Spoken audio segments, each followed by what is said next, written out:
लोटवा में कापेला मावा के पतवा,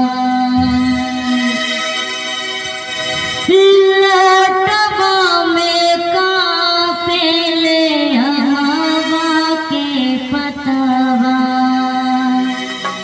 थरिया में कापेले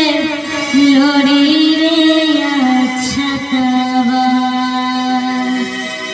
थरिया में कापेले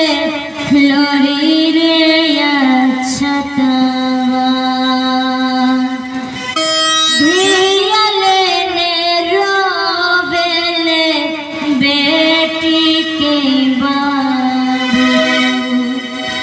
धिया लेने रोवेले बेटी के बाबू, कैसे के कर